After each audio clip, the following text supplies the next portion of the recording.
Alô? Alô?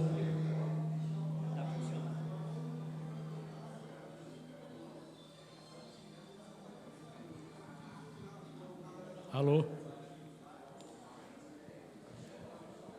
Bom dia. Pessoal que está aí atrás, vem aqui mais para frente para a gente poder conversar mais tranquilo. Tá bem?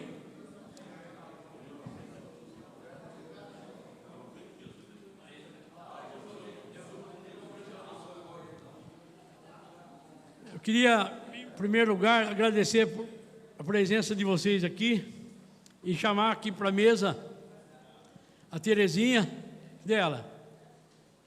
Vem para cá, Terezinha. E o Otenágua, que vai falar para nós sobre a conjuntura, que é representando a Conlutas. Vamos lá, Carlos.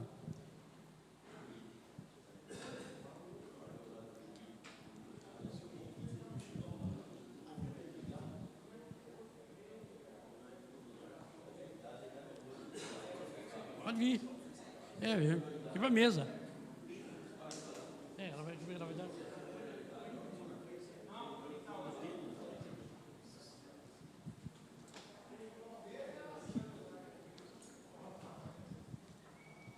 Pessoal, mais uma vez, bom dia. Bom dia. Agradecer a presença de vocês aqui. A gente vai fazer aqui uma pequena palestra, né? Primeiro a gente vai dar alguns informes sobre a questão, vocês estão com a pauta na mão aí, né? Sobre as mulheres. Só que tem uma coisa aqui, aí está marcado dia 21, não é dia 21, é dia 24. Houve um erro na hora de fazer, está marcado dia 21, é dia 24. E a Terezinha vai falar um pouquinho para vocês o que vai acontecer nesse movimento das mulheres, tá bom?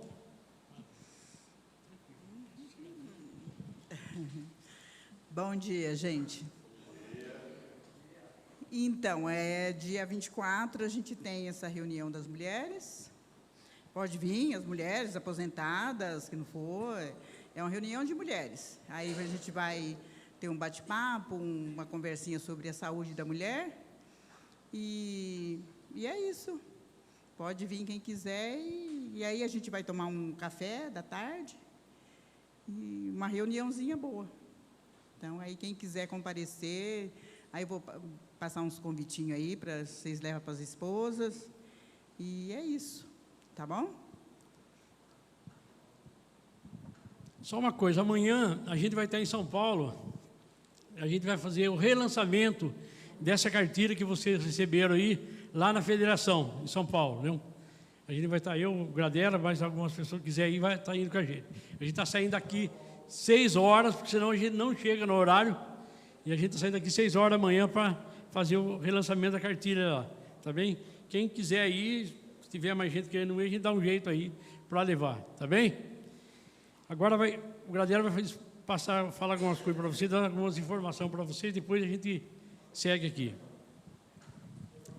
Bom dia a todos e todas. 2 informes rápidos, gente.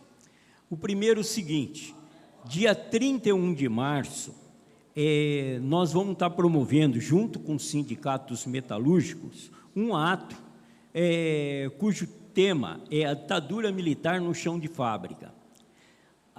Os sindicatos metalúrgicos e a DIMAP estão processando a Embraer pela utilização do esquema militar, tropa do Exército, da Aeronáutica, para reprimir os trabalhadores na época da ditadura militar. Então, a Embraer, durante todo aquele período, e até depois da ditadura, na década de 80, se acostumou a utilizar tropas federais contra os trabalhadores. E, portanto, nós estamos processando a Embraer, e, nesse dia, nós traremos aqui um advogado argentino que fez o processo contra as empresas argentinas que também se aproveitaram da ditadura, usando os recursos do governo para reprimir os trabalhadores. Vamos trazer aqui pessoas que estão, na verdade, nessa luta, né, que estão aí, fizeram processos também contra as empresas. Para isso, nós queremos convidar todos vocês. Será dia 31, às 18 horas, aqui no Sindicato Metalúrgico. Tá bom? É importante, eu acho que todos nós participamos das lutas aí na década de 80, sofremos, sendo da Embraer, da GM, sofremos os efeitos da repressão, as lutas aí nesse período, e nós queremos contar aí com todos vocês, tá? É muito importante, dia 31, então, de março, às 18 horas, aqui nos Sindicatos Metalúrgicos. E o outro recado é o Isnar, o nosso diretor, que está fazendo um tratamento de saúde, agora não pode estar aqui nesse momento. Ele está criando um grupo de pesca aqui, um grupo de pescador aqui da DIMAP, tá bom? Tem uma folha ali junto lá com o tio Zé lá na entrada. Aqueles que gostam de participar tal, deixem o nome e o telefone, para que aí ele entre em contato, tal, marcar algumas atividades aí de lazer em conjunto aí com aqueles que gostam de participar aí de pesca, dessas atividades, tá bom? Então, seria isso aí os dois informes. Agora há pouco, quem me perguntou sobre a questão do grupo de pesca, como a galera falou, não tem ainda. O Snart está montando isso aí. Assim que estiver funcionando, a gente vai avisar vocês, tá bom? Segundo ponto, que é a conjuntura, que daqui a pouco o companheiro vai fazer uma análise para nós aqui. E o último ponto nosso é sobre o que está acontecendo com os aposentados. Vai vir um cara do PROCON aqui, a doutora Fabiana vai estar junto, explicando para vocês o que está acontecendo com os aposentados. Todo dia, toda hora, chega gente reclamando aqui, porque está tendo um golpe em cima dos aposentados. Eu vou falar aqui, essa semana retrasada, nós pegamos um caso aqui. Olha o que os caras estão fazendo. O cara chega para você, liga para você, ou vai no WhatsApp e fala, peraí, você é cristão? Sou. Você lê a Bíblia? Sim. Você concorda com tal coisa? Tudo que você faz, eles vão anotando. Depois faz um empréstimo consignado na sua conta. Precisa tomar cuidado com isso. Então, a gente está avisando, porque não faça nada pelo celular. O celular é uma arma. Se tiver que fazer alguma coisa, vá no banco que você tem contas, se tiver que fazer empréstimo consignado, não fazer nada através do WhatsApp, porque é um perigo, entendeu? Mas o rapaz do PROCON vai estar explicando para vocês daqui a pouco o procedimento do que está acontecendo. Agora a gente vai abrir aqui. Só uma pergunta, por questão de ordem, quanto tempo você dá para falar? Depois eu vou abrir, sei lá, vamos abrir depois que eu vou falar. Depois que ele falar, a gente já vai abrir, não tem problema não. Porque a gente havia solicitado um espaço. Tá, bem. Aqui nós temos diferença na... Não tem problema não.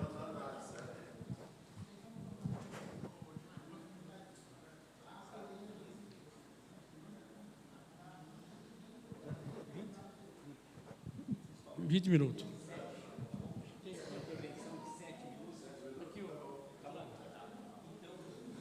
Aí vocês falam em seguida e depois abre para o plenário. 3 minutos para cada um. Tá ok.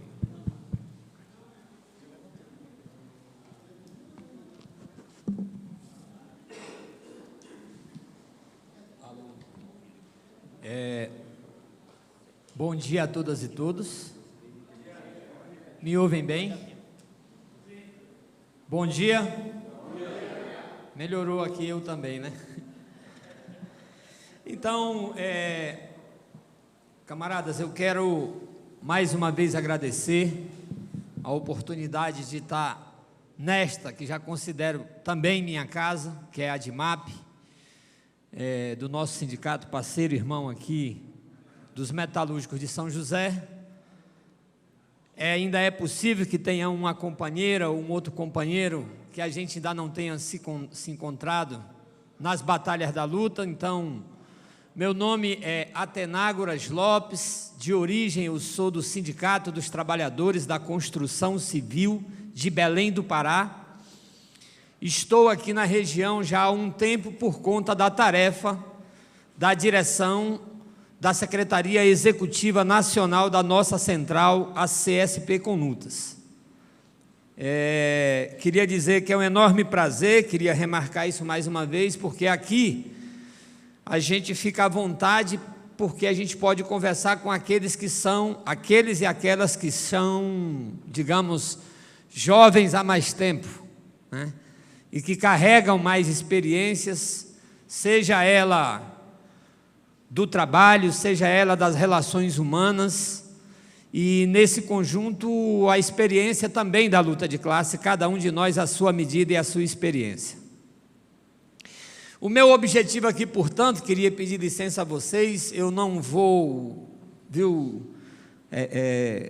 Terezinha, Josias, Gradela, eu não vou ficar muito preocupado numa coordenação das ideias, numa palestra professoral, digamos assim, até porque não o sou, mas eu vou tentar, digamos assim, derramar ideias, derramar opiniões, bater um papo, ter uma conversa com vocês sobre como que nós, desde a CSP Conluta, estamos vendo a situação econômica do país e como a situação econômica sofre os efeitos da situação internacional da crise do capitalismo, bem como isso se reflete para nós trabalhadores e, em alguma medida, para nós, para vocês, aposentados, pensionistas e idosos que, mesmo tendo essa localização de terem mais experiências, também sofrem muito na sociedade que a gente vive, desde a luta pela sobrevivência até as diversas formas de preconceito que vocês têm que encarar dentro e fora das famílias, ou seja, em qualquer parte dessa sociedade. Então,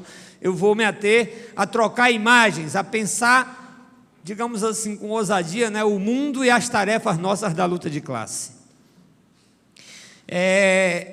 Creio que alguns aqui devem lembrar que no final de 2007, início de 2008, nós vimos as nossas televisões invadidas por uma crise da quebradeira dos bancos nos Estados Unidos. Ali quebraram 5, 6, 8 grandes oligopólios de bancos, e eles anunciavam para nós que era a crise financeira, que era a crise imobiliária, pelo fato de que havia muita dívida das famílias com as residências compradas, etc. e tal. Independentemente do nome que eles deram, tudo na vida tem a aparência e tem a essência. A essência é que se tratava de uma das maiores crises econômicas do mundo, do planeta, do sistema capitalista. Maior ou igual à de 2007 e 2008, só a de 1929, que foi quando quase o mundo vai à bancarrota no capitalismo, e que depois, anos depois, resulta até para eles tentarem sair da crise na Segunda Guerra Mundial. Por que eu fui buscar isso lá atrás? Porque nós estamos vendo de novo as televisões, os jornais impressos sendo invadidos, anunciando que um banco suíço quebrou e que um outro banco, o 14º maior banco norte-americano, agora quebrou, e que agora um outro banco, numa outra parte do continente, vai... Resumo da história, gente. Em 2008, os países capitalistas torraram 13 trilhões de dólares para salvar os bancos. É uma cifra inimaginável, porque 13 trilhões, se fosse de reais, já é inimaginável para nós.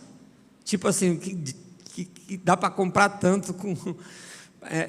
Agora, transformando 13 trilhões de dólares em reais hoje, a moeda é de 5 para 1, nós estamos falando de 80 trilhões de dólares, ou de 80 trilhões de reais, ou de um ano do PIB brasileiro. Um ano da produção todinha do país foi embora para salvar banqueiro. E só agora, com esses dois bancos,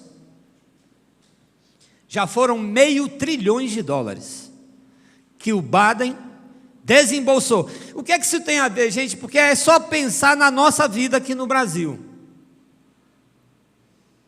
Da onde é que vem essa derramadeira toda de dinheiro? Isso é tudo dinheiro público. É dinheiro do imposto da gente, dos impostos que cada um de nós paga em cada país. E no Brasil ainda mais, porque o imposto aqui é cobrado sobre o consumo.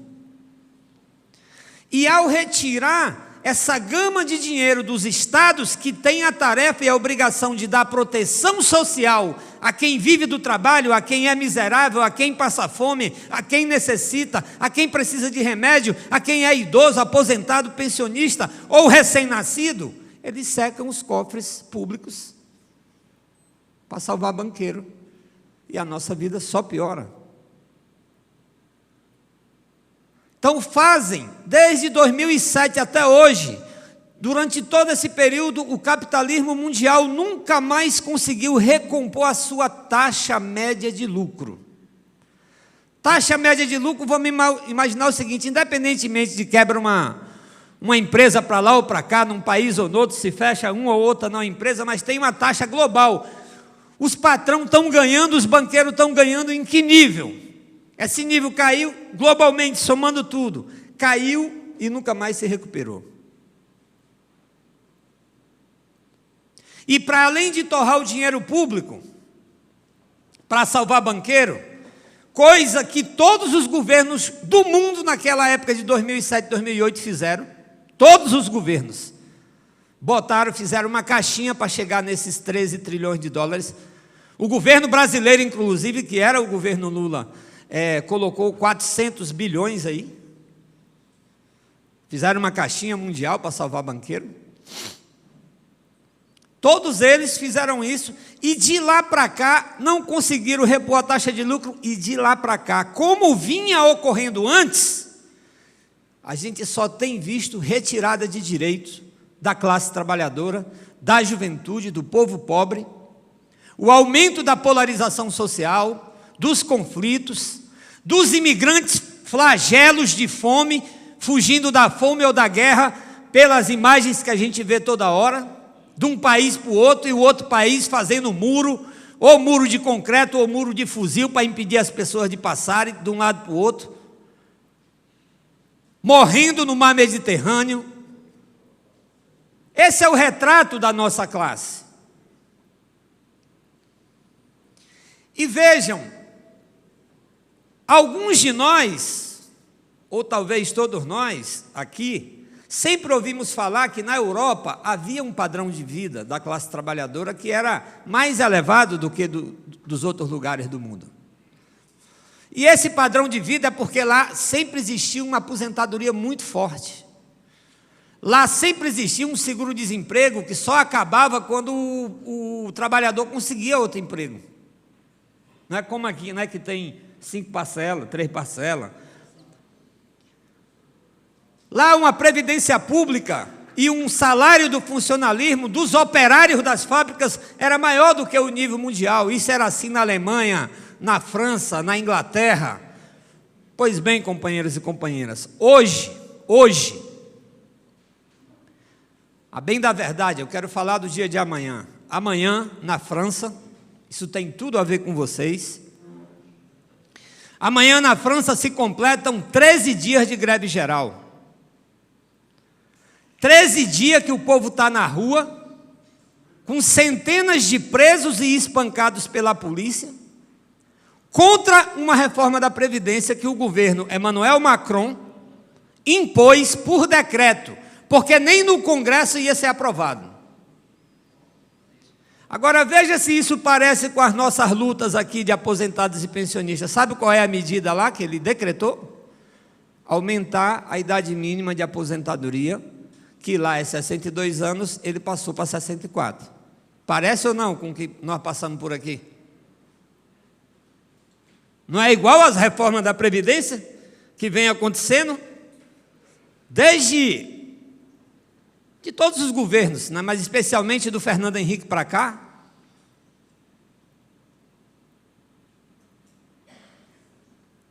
Então, primeira coisa, é importante a gente ser solidário à luta do povo francês, como aposentados, pensionistas e idosos do Vale do Paraíba. Amanhã vai ter uma manifestação em São Paulo, se puder ir pelo menos uma representação, que seja de 4, 5 companheiros, sabe, para representar a DIMAP, para levar a solidariedade.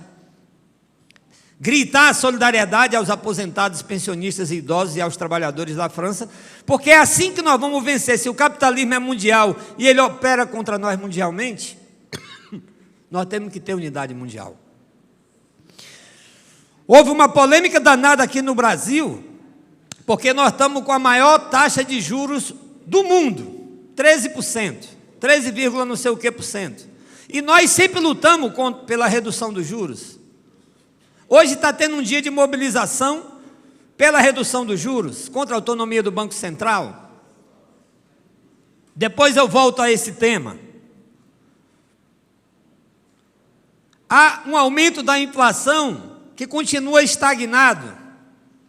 O governo já mudou, mas ainda não mudou a estrutura de geração de emprego. Ao contrário, os números continuam sinalizando um crescimento do desemprego. Queria falar de uma outra imagem para vocês, para colocar essa metade da minha fala nesse arcabouço geral aí, para a gente entrar nos temas mais específicos. Muita gente ouve falar de PIB. O PIB vai crescer, o PIB deu 0%, o PIB deu 2%. PIB, Produto Interno Bruto, é tudo que o país produz e qualquer um de nós deseja que o país cresça, que o país se desenvolva. O problema é que não adianta tratar ou aferir como que um país está só pelo seu PIB. Vou dar um exemplo para vocês. Parauapebas é uma cidade do interior do Pará, de onde eu venho, onde está a maior mina de ferro do mundo, e a Vale do Rio Doce explorando lá há 50 anos. Parauapebas tem o 5º maior PIB do país. Se for comparar o crescimento, o dinheiro que gira, ele é o 5º do país, pode comparar com São Paulo, com tudo, per capitamente, dividido pela população.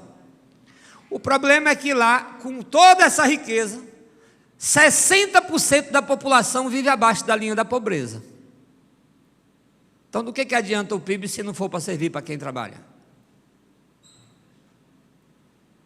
Então, é por esses motivos globais que a gente tem que tomar, por exemplo, grande polêmica dessa taxa de juros foi que o ministro Lupe mandou baixar a taxa de juros do consignado de 2,7% para 1,7%.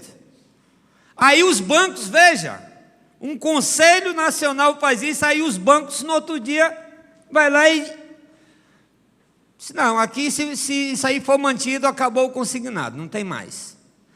Banco privado, esses banqueiros desgraçados que roubam o dinheiro público, Bradesco, Itaú, Santander e etc e tal.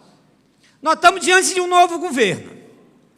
E nós estamos felizes porque derrotamos o Bolsonaro. Nós, não precisa todo mundo aqui estar feliz, eu digo nós do movimento. Então, o Banco do Brasil e a Caixa Econômica estão sobre a rédea do novo governo. É responsabilidade do novo governo porque é um banco público. E qual foi a posição do presidente do Banco do Brasil e da Caixa quando os bancos privados suspenderam o consignado? Alguma diferença? Nenhuma.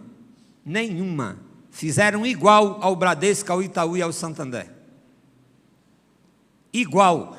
Não se diferenciaram em nada. E o governo federal agora arruma uma saída, que é o governo Lula-Alckmin, e toda a sua frente ampla aí com setores da burguesia e de banqueiros. Aliás, uma outra imagem, o Lula está indo agora com o Alckmin para a China, a caravana deles já está chegando quase em 300 pessoas, e são 300 empresários do agronegócio, dos bancos e das empresas. Não é 300 representantes dos trabalhadores que ele está levando. Só do agronegócio são 102. O agronegócio que financiou a tentativa de golpe do dia 8 de janeiro, que nós repudiamos, e que nós estivemos e vamos estar na primeira linha de frente para qualquer um que tente a volta da ditadura militar nesse país. Nós vamos estar enfileirados junto com, na defesa da democracia, junto com quem quiser. Mas nós não podemos aceitar a ameaça de golpe e retorno da ditadura. E aí nós se juntamos com Deus e o mundo e mais Raimundo para defender as liberdades democráticas.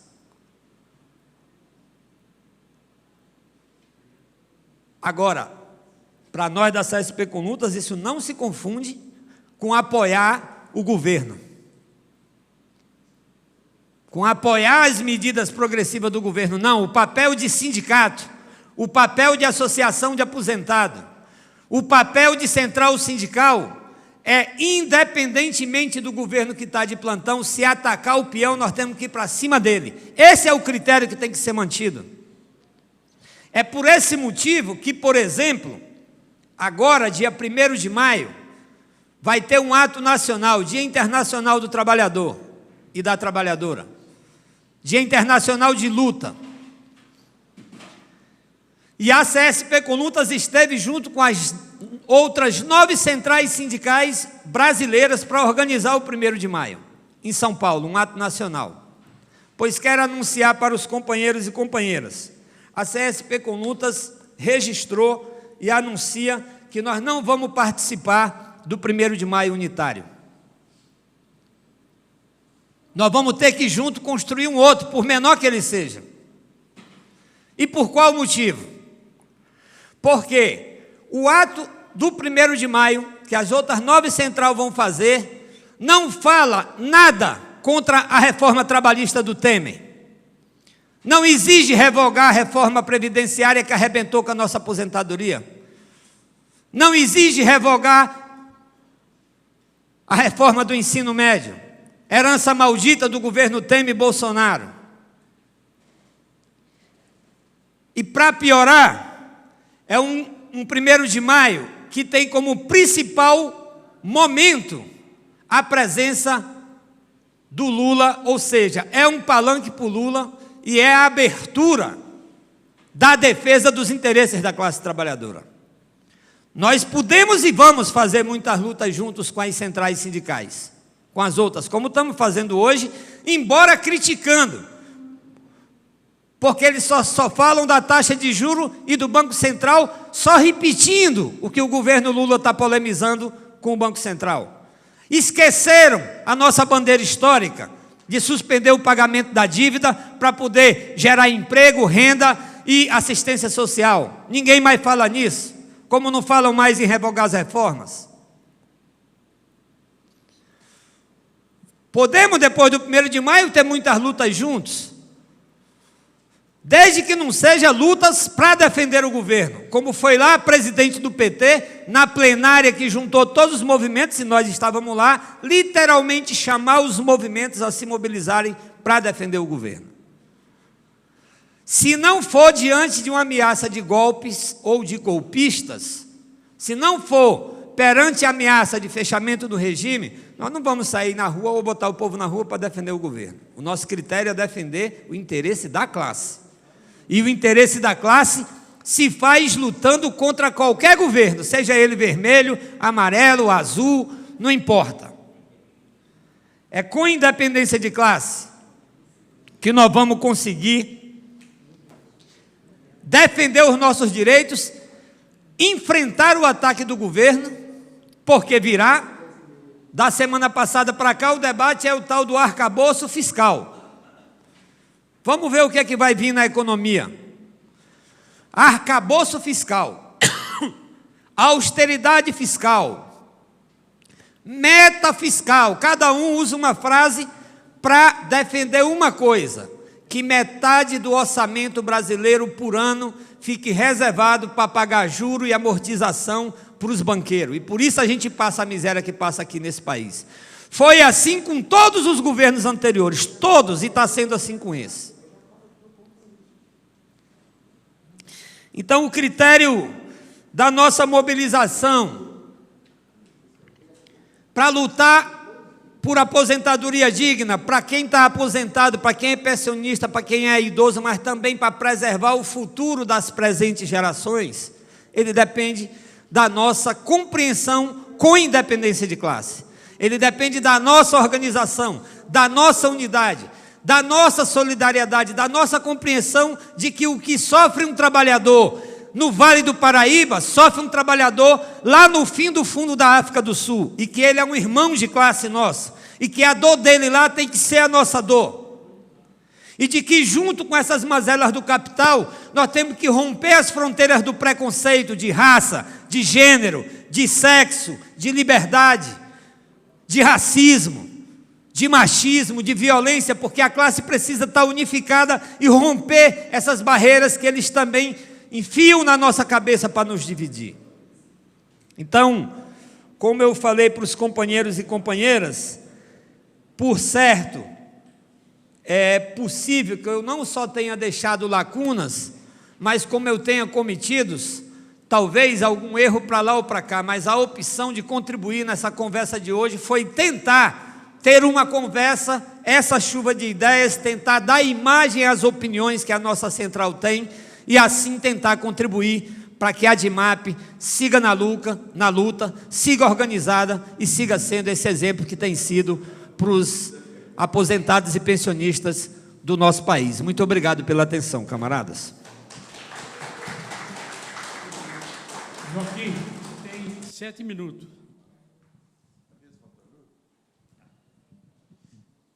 Bom dia, companheiras e companheiros. Bom dia, gente. Olha só, nós pedimos aqui uma parte desse tempo, porque nós atuamos dentro da DIMAP. Meu nome é Joaquim, eu sou diretor do Sindicato da Alimentação, e nós pertencemos a um coletivo dentro da DIMAP que temos algumas diferenças com relação à conjuntura colocada aqui pelo companheiro Otinágora. Mas, primeiro, antes eu queria fazer aqui um convite, né? Amanhã, a nossa deputada estadual, a Paula Nunes, da bancada feminista, antirracista do PSOL, vai estar em Jacareí fazendo uma atividade às 8h30 da manhã lá no Instituto Federal. Então, eu queria aqui fazer um convite, principalmente para os companheiros de Jacareí.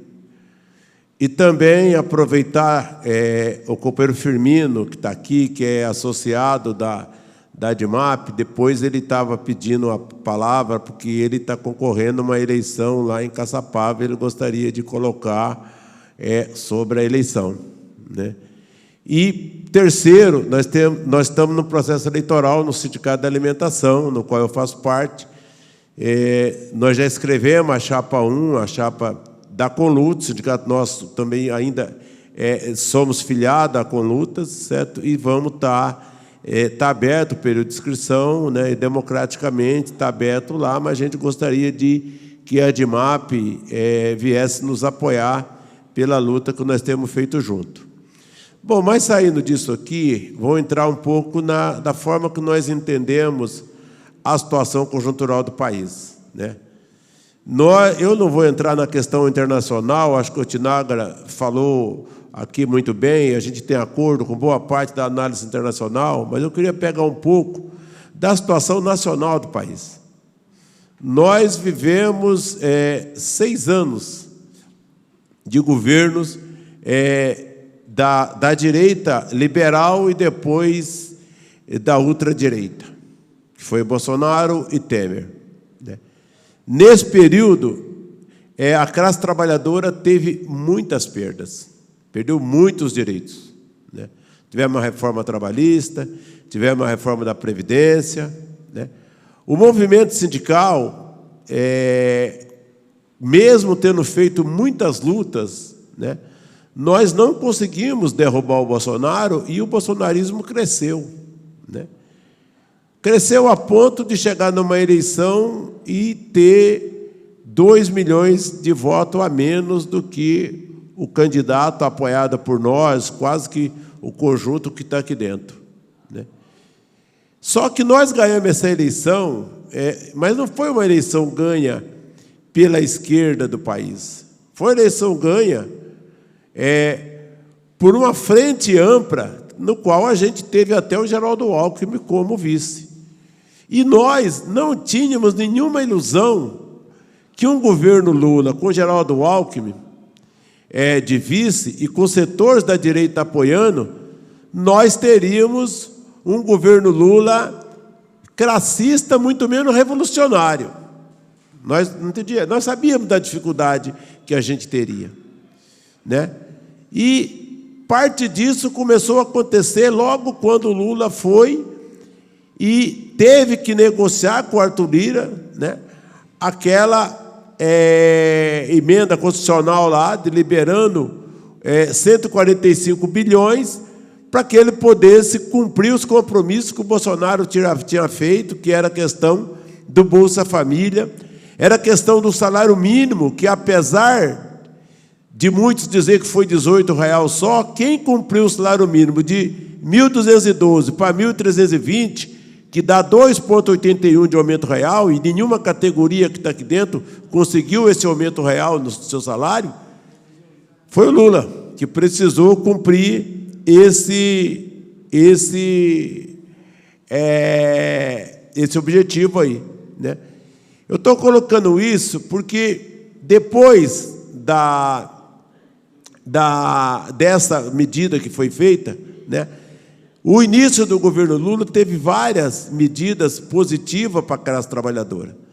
Nós tivemos a questão do Minha Casa Minha Vida, né, que foi retomado. Ontem nós tivemos a questão do Mais Médico, que foi retomado. Nós tivemos a questão da tabela do imposto de renda, que apesar de ser pequena, mas subiu de 1.810 para 2.640. Né? Nós tivemos o impedimento da matança dos índios lá do Amazonas, que estavam sendo mortos, lá da floresta amazônica, e Pará e companhia lá, que estavam sendo mortos, né? O Zé Yanomami, né? Nós tivemos, por exemplo, uma atividade em Brasília, onde o Lula reuniu com as centrais, o Mancha estava lá na atividade. E no governo Bolsonaro a gente não viu nada disso. Nós temos 3 meses de governo Lula. Querer, por exemplo, que o governo Lula, em 3 meses, faça a revolução socialista, como os companheiros do PSTU, os companheiros da maioria da CSP com Luta quer, é quase que impossível. Então, nesse sentido, nós, o nosso coletivo, temos muita diferença com a fala do Atenagora. Porque nós achamos que nós temos que lutar, sim. Nós temos que organizar os trabalhadores. O governo Lula só vai ceder os direitos dos trabalhadores se tiver luta. Nós temos acordo com isso. Mas nós também não podemos ser confundidos com o bolsonarismo que está se organizando, que dependendo do discurso que a gente vai fazer, a gente vai fortalecer o bolsonarismo para, de novo, crescer e, digamos, futuramente, voltar de novo à extrema-direita do nosso país. Era isso.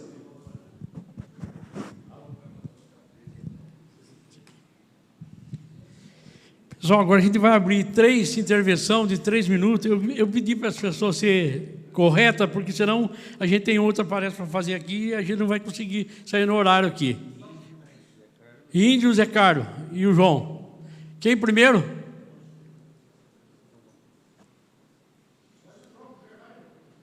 Vai, João.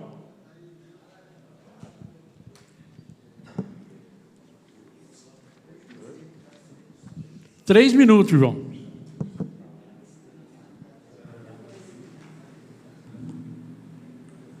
Bom dia a todos. Então, eu sou uma das pessoas que fez a chamada, né? Chamando o pessoal. Tá dando para ouvir aí? Tá beleza? Fazendo a chamada. E eu me preocupo muito em falar aquilo que realmente o aposentado está sentindo, antes de mais nada. Por exemplo, foi falado aqui pelo Atenagora a questão do consignado. Como é que funciona isso? O dinheiro, ele aumenta o juro na medida que aumenta o risco. O governo está com um juro alto porque ele tem que captar dinheiro para pagar a dívida, e se não tiver um juro alto, porque o risco é muito grande, nós chegamos aí aos 13, não sei o que por cento. Bom, isso é uma outra história. A questão do consignado, eu acho que poderia ser, vamos dizer assim, 0,50%, porque não há risco nenhum. Essa é uma questão. A outra questão do SUS. Tem que cobrar do governo aumentar, para diminuir a fila das pessoas que estão inscritas para fazer uma cirurgia e por aí vai. Entendeu? Melhorar o atendimento nos pronto-socorros e etc. Entendeu? Então, acho que nós temos que trabalhar em cima disso. Além de outras coisas, a revisão da nossa aposentadoria nunca acompanha a inflação, estamos sempre tendo perda. Agora, isso significa que nós temos que ir para a rua. Temos que estar mobilizados. É difícil? É. Mas é um caminho, juntando com o pessoal da ativa, para a gente tentar barrar isso. É como diz um poeta russo, para viver tem que reganhar o dente, porque se não reganhar, eles tiram o seu osso. Então não fique em casa dormindo. Pensa, sobretudo, num futuro melhor para os nossos filhos. Acabou o seu tempo, João. Tem tempo ainda? Acabou o seu tempo já. Acabou meu tempo? Aí fica difícil, né, gente? Vai fazer o quê? Zé Carlos. O cara do Procon tá isso. Eu estou pedindo para as pessoas ser rápido. Tem uma outra, parece, para a gente fazer. O cara já está aí e vai atrasar. Se a gente for abrir mais, vai complicar para a gente. Não sei o que a gente vai fazer. Tem mais gente pedindo aí. Vai lá, Zé Carlos. Bom dia, companheiros e companheiras. Eu acho que não é todo dia que a gente tem um conselho. Eu acho que a gente precisa valorizar mais esse conselho, principalmente em ter mais inscrição e um tempinho um pouquinho melhor para a gente poder falar alguma coisa. Do contrário, 3 minutos não dá nem para dar tchau. A conjuntura, parabéns, Atenagro, acho que é por aí mesmo, você pegou certinho. E como nós vivemos num mundo que a classe é internacional, o sistema capitalista é internacional, e já sinaliza para um grande problema para a classe trabalhadora mundial, que é a quebra de banco nos Estados Unidos, na Suíça, e no Brasil não é diferente, já as americanas também já deu esse tom aqui no Brasil, antes até da quebrada dos bancos. A americana deu um golpe de 14 bilhões, aí só para o Bradesco ela deu um prejuízo de 12 milhões. Então, vocês verem como é que é. O problema sério da classe trabalhadora, porque hoje a produção e a questão bancária se uniu, ou seja, jogou tudo passando, filtrando pelos bancos, e nesse bolo todo a questão do juro, a questão do dinheiro fictício, ela fica muito forte, e aí o que acontece? Porque os capitalistas perdem o controle do seu patrimônio por conta desse dinheiro fictício que fica aí. Os agronegócios, tem gente que já vendeu a produção para 2025, 2024, ou seja, são dinheiro que nem produziu. E a questão do governo atual, é muito cedo para fazer uma avaliação, tem algumas posições sim positivas, igual o Joaquim falou, mas na verdade nós não concordamos com conciliação de classe. O governo, essa chapa desse governo já começou errada na sua composição de chapa com a burguesia. E quando um governo se concilia com a burguesia, nós não podemos esperar muita coisa, a não ser migalhas.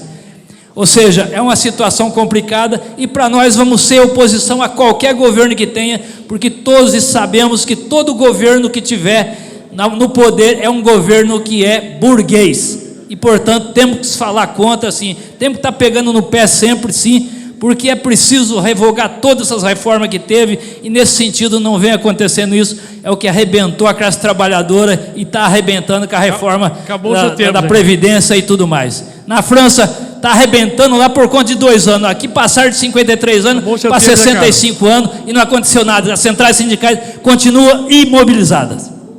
Índio, 3 minutos, Índio.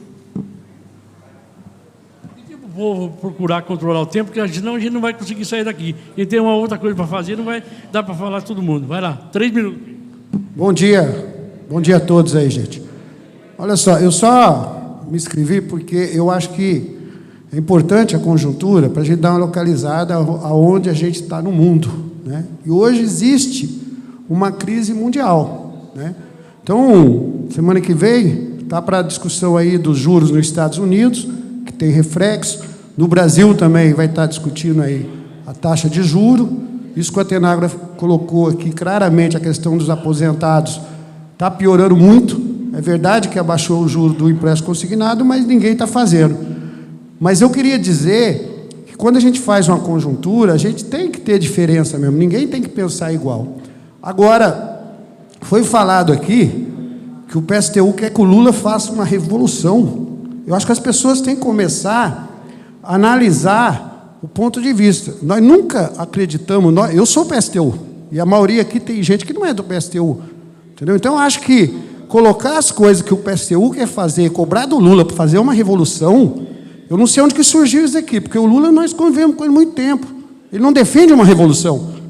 O PSTU defende, por causa da conjuntura que está hoje e a nível mundial as lutas que está tendo. Agora, o partido pode defender o que ele quiser. Agora, falar que o PSTU está querendo que o Lula faça uma revolução, eu acho que as pessoas têm que começar a se localizar nas questões políticas. Nós defendemos que os sindicatos, as associações, têm que ser autônomos do governo, tem que ser independente de governo. Então, só estou deixando bem explicadinho aqui, porque quando for falar alguma coisa do PSTU, fale aquilo que é realidade. Certo? Nós estamos fazendo uma análise de conjuntura. O Zé Carlos acabou de falar aqui, tem algumas coisas que foram progressistas, foram dentro do limite capitalista. Porque não tem proposta hoje em nenhum partido aqui no Brasil, eu vi até agora, de romper com o sistema capitalista. Eu não vi. Tá? Pode ser que até tenha. Eu digo os partidos da ordem, né, que estão aí. Então, acho que é um tema importante, a gente tem que fazer essa análise, mas bem pé no chão, porque nós sabemos como é que funcionam os governos, né? E é muito cedo para a gente estar fazendo uma análise muito baixo, né? Baixo nível, a gente tem que melhorar esse nível aqui, porque nós queremos que a nossa associação cresça. É isso. Agora tem 5 minutos. Primeiro? O Renato primeiro? Vai lá, Renato. Bom dia, gente. Sobrou 3 minutos. Não dá para fazer nada em 3 minutos. Mas deixa eu... Ah, tá bom. Aqui tá bom? 3 minutos não dá para fazer nada, mas tem um acordo aqui, quando começa o Atenágora, dizendo o seguinte, que 50 bilhões no Banco Suíça, 50 bilhões de dólares, foram colocados agora exatamente para salvar o banqueiro. E nós temos a clareza que é o seguinte, eles privatizam o lucro e socializa a miséria. E quando é? Essa é os neoliberais que estão sendo colocados. Nós temos clareza disso. Agora, o que nós não podemos fazer é, às vezes, meter o pau, e a gente vai metendo pau, vai metendo pau, vai metendo pau, e um governo que a gente acaba, inclusive, de fazer, porque nós fizemos aqui uma junção para eleger o Lula com todo mundo, o Geraldo Alckmin. Aqui tinha alguém que tinha clareza que Geraldo Alckmin ia virar um socialista? Alguém tinha uma clareza aqui que os outros banqueiros, todos aqueles, o Arthur Lira, que foi escolhido agora, virou socialista? Ninguém tem essa clareza. Muito bem, nós temos clareza que eles iam ficar do mesmo jeito, ia nos atacar. Agora, o que nós temos que fazer é um pouco de comparação. Pegar o passado, ver o que está hoje colocado e começar a mostrar para uma pessoa aqui que é um lado e que é o outro. Porque se nós não tiver essa clareza, até que o Índio falou aqui, que a gente tem que ter digamos assim, uma pureza de debate, se a gente não tiver essa clareza, a gente confunde a cabeça dos trabalhadores. Por exemplo, aqui no Sindicato Metalúrgico, tem um cara que foi tão confuso, mas tão confuso, que inclusive foi candidato do PSTU, né, foi tão confuso, ficou tão confuso, que foi lá defender agora, foi na porta do quartel defender a revolução, que é o camarada daqui, que foi... Atacaram ele, ou expulsaram ele daqui, perfeitamente, que é confusão que se faz. O que a gente tem que fazer é o seguinte, olha como é que estava e olha como é que está.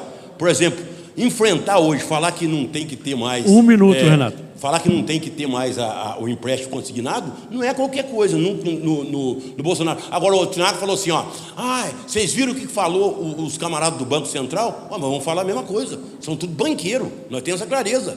Quem está hoje tomando conta do capim é tudo banqueiro, tudo gente que defende o sistema capitalista. Nós temos clareza disso, tá certo? Aqui ninguém está confundindo. Eu não estou confundido que amanhã, por exemplo, o presidente do Banco Central vai fazer outro posicionamento. Não tem outro posicionamento. O posicionamento dele é claro. Eles são capitalistas e os capitalistas vão atacar sempre. Agora, o que nós temos que fazer é uma discussão bem clara, o porquê que estão apoiando para os trabalhadores, para que os trabalhadores possam ter mais clareza e saber, pelo menos, comparar o que é uma coisa e o que é outra. É verdade ou não é que nós tivemos algum avanço em 6 anos de Temer para De Temer para cá até Bolsonaro, com 3 meses de governo Lula, tem um pouquinho de diferença? Tem ou não tem? É essa clareza que eu quero que vocês tenham. Se vocês tiverem essa clareza já, nós vamos ver se nós crescemos ou se estamos diminuindo. Tá ok? Muito obrigado a todos. Atenágora, tem 5 minutos para você fazer.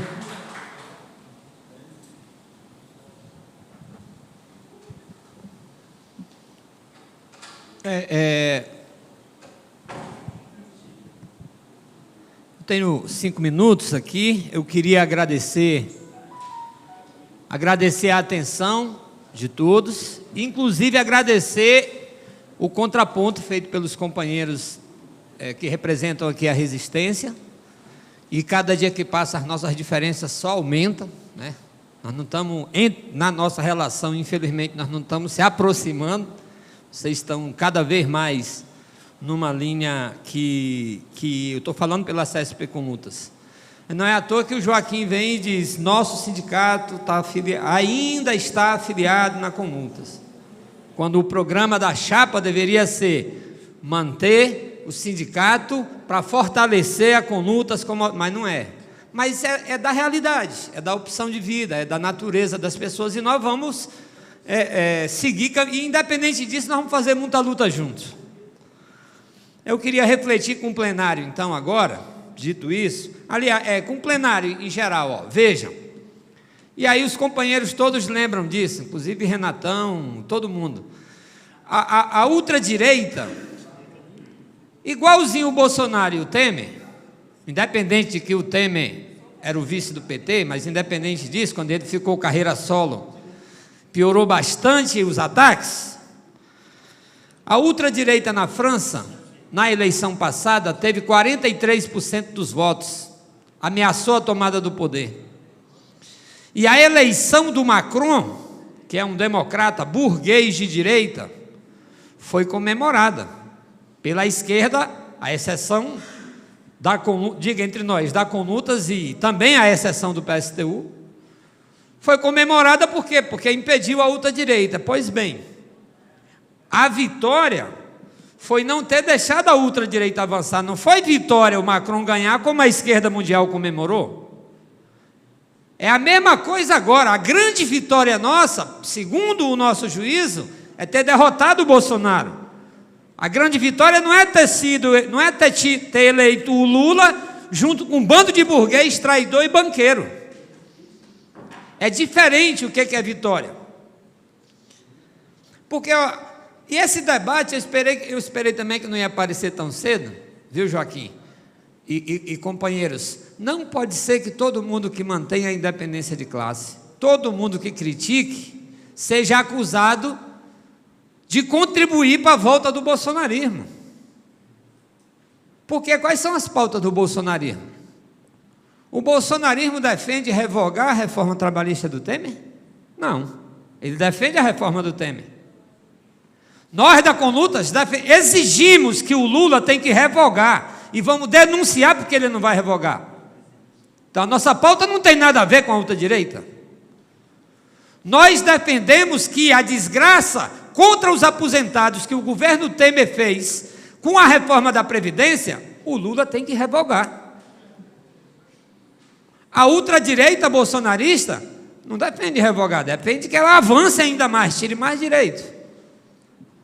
Então, por que nós... Aliás, todas as centrais, antes do Lula e o Alckmin ganharem a eleição, defendia isso que nós estamos defendendo. Todo mundo defendia que tinha que revogar a reforma do Temer, todo mundo defendia que tinha que revogar a reforma da Previdência, todo mundo defendia que tinha que revogar a reforma do ensino médio.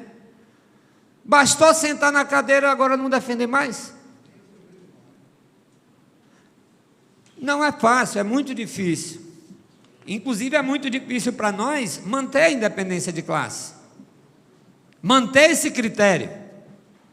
E há debates internos entre nós. E há companheiros que vão avançar e vir para Comutas, e há outros que, por causa das nossas posições, vão sair da Comutas.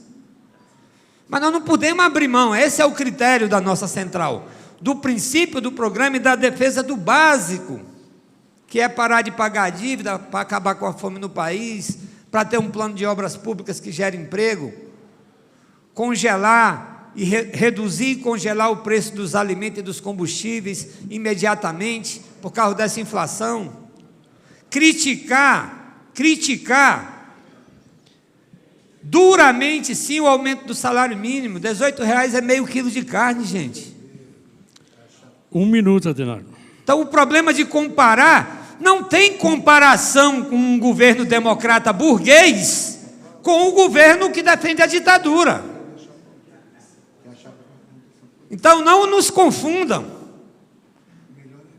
Com essa consciência, nós temos que manter a consciência da classe para se organizar e enfrentar o governo, ser independente do governo Lula, e inclusive construir uma oposição independente e classista contra o governo, e ao mesmo tempo combater a ultradireita. É caro esse preço, companheiros e companheiras, mas esse é o orgulho, essa é a razão de ser das nossas vidas. Porque de fora a mudança de posição, não só passam a defender o governo, como passam a ocupar cargos dentro do governo, e aí depois se confunde nos balcões da administração do Estado e coloca isso acima do interesse da classe. Que é o que já está acontecendo, né? Vários ex-sindicalistas, assumindo um monte de cargo no governo, repetindo os mesmos erros do passado. Nós, para eu concluir, queria terminar chamando os companheiros, na medida do possível, eu sei da dificuldade, mas se puder ter uma delegação da ADIMAP amanhã, vai ter um ato em solidariedade à luta do povo francês e contra... Quinta-feira, às 17 horas, na Avenida Paulista.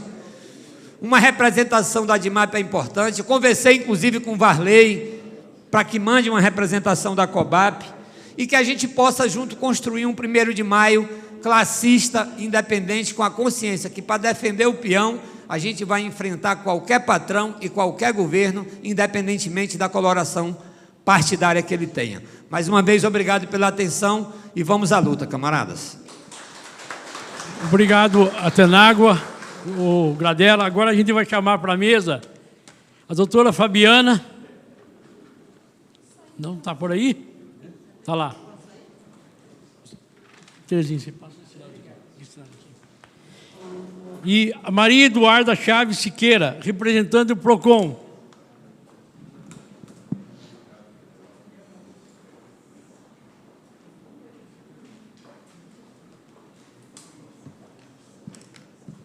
Deixa eu falar para vocês, essa informação que ela vai dar aqui é importante para a gente ver o seguinte: nós estamos todo dia aqui na ADIMAP, todo dia, toda hora chega gente reclamando dos empréstimos consignados, quer dizer, está uma bagunça o país, né? A pessoa está sendo enganada, está sendo roubada todo dia. Então, é importante que a gente trouxe a Maria Eduarda aqui para fazer essa palestra com vocês e a doutora Fabiana, tá bem? Vamos lá.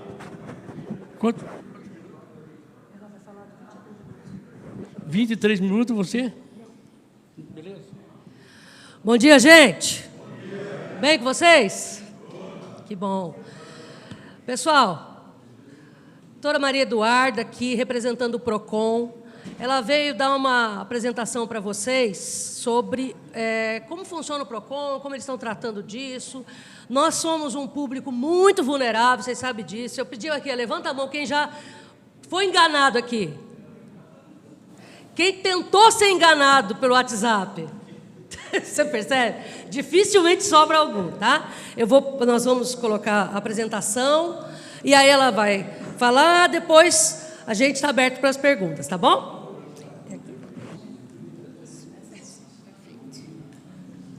Bom dia a todos, é um prazer estar aqui com vocês hoje. Eu sou a Maria Eduarda, eu já atuo no PROCON há um certo tempo. Hoje eu preparei uma conversa para a gente falar melhor sobre empréstimo consignado, que é o que dá mais dúvidas.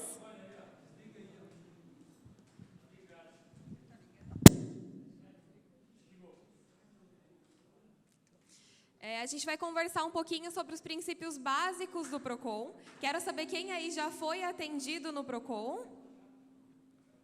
Olha que bacana, bom saber. Hoje o PROCON ele atua como um órgão municipal. Em 2017, a gente teve a municipalização do PROCON. Até um tempo atrás, a gente tinha a Fundação PROCON, que era o Estado de São Paulo como um todo, que cuidava de fiscalização, que cuidava das relações com os bancos, que cuidava do dia a dia de toda a relação de consumo. Essa relação estava muito distante da nossa realidade aqui, joseense. Então, com a intenção de tornar esse trabalho mais perto de todo cidadão, a gente fez a municipalização do PROCON. Então, hoje, ele é um órgão da prefeitura, todos os funcionários eles têm alguma relação com a prefeitura e a gente atua principalmente fortalecendo o comércio local. Aqui é o nosso endereço, a gente fica na Paulo Setúbal, todo mundo conhece? É o prédio do antigo fórum, a gente atende diariamente, com atendimento presencial, das 8 às 5. Temos também uma plataforma que pode registrar reclamação online. Os prazos de reclamação, eles são os mesmos para quem vai nos procurar até lá ou para quem faz a reclamação online.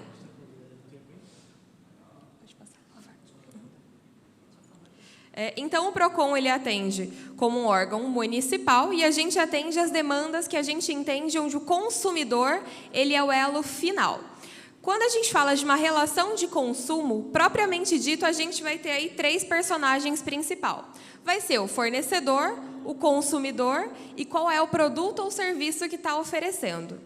O Código de Defesa do Consumidor, ele entende que o consumidor ele é a parte mais vulnerável de uma relação de consumo. Muitas vezes a gente não tem a capacidade técnica de entender aquilo que está sendo vendido para a gente, de entender quais são os juros que fazem parte de um contrato de empréstimo consignado, por exemplo, como funciona o pagamento disso, e muitas vezes também a gente, como consumidor, não recebe toda a documentação necessária daquilo que a gente está adquirindo. E o consumidor hoje é todos nós. Quando eu iniciei no PROCON, eu escutei uma frase que o PROCON ele não era um órgão, ele era uma causa. Hoje eu já entendo essa visão, que o PROCON ele é uma causa e deixou de ser um órgão. É uma causa porque todos nós somos consumidores, seja de serviços públicos, transporte público, o próprio SUS, tudo isso é um serviço que está sendo oferecido para nós e ele também demanda da mesma qualidade de qualquer serviço privado que esteja oferecendo. Então, por mais que muitas vezes o consumidor ele pense que ele possa apenas reclamar de um serviço que ele pagou de forma direta, de forma imediata, não. Ele pode reclamar também e exigir a qualidade de serviços públicos, como o transporte, que é o que a gente utiliza e é o principal meio de transporte ainda da nossa sociedade brasileira como um todo. Hoje o PROCON ele atua pensando no dia a dia de cada cidadão. A gente conseguiu ampliar muito a nossa capacidade de atendimento nos últimos anos. De 2021 para 2022, a gente teve um aumento de reclamações muito alto e um índice de resolutividade também. A vantagem de procurar o PROCON e não procurar um advogado. O PROCON, a gente resolve as reclamações de uma forma amigável. A gente não vai ter um juiz, assim como é o judiciário quando a gente procura um advogado.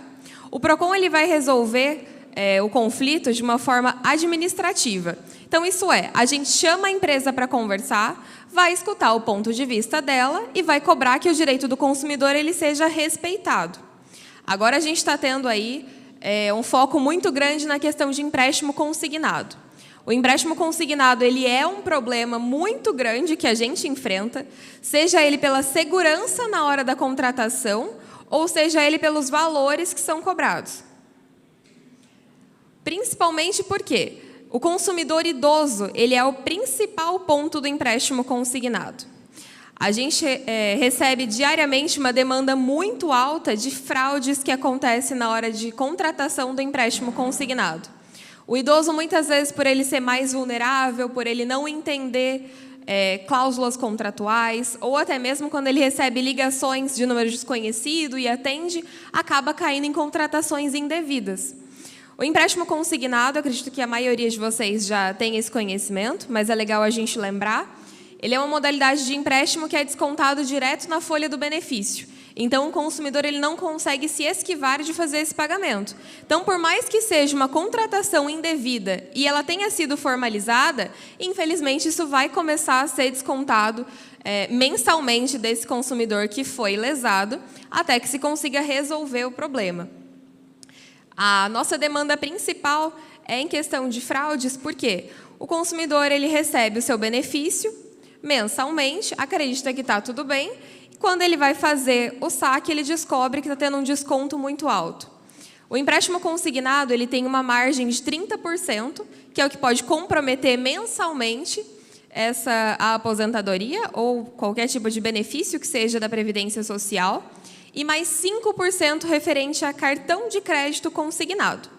Essa limitação que a lei trouxe para a gente de 35% para comprometer a renda é pensando que o restante seja para ser para pagamentos de contas básicas, que isso não atinja os direitos básicos da pessoa humana, a dignidade da pessoa humana, as contas de subsistência. Então, o restante desses 35% é para pagar as despesas com médico, com transporte, com casa, com alimentação. Então, foi pensando nisso que teve esse limite de 30%.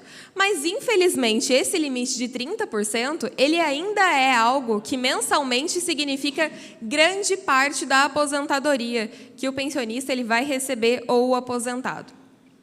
Quando ele descobre que teve essa contratação de empréstimo indevido no nome dele, hoje, se a gente pega, por exemplo, o salário mínimo mensal e compromete os 30%, a gente vai ter praticamente R$400 a menos que foi comprometido.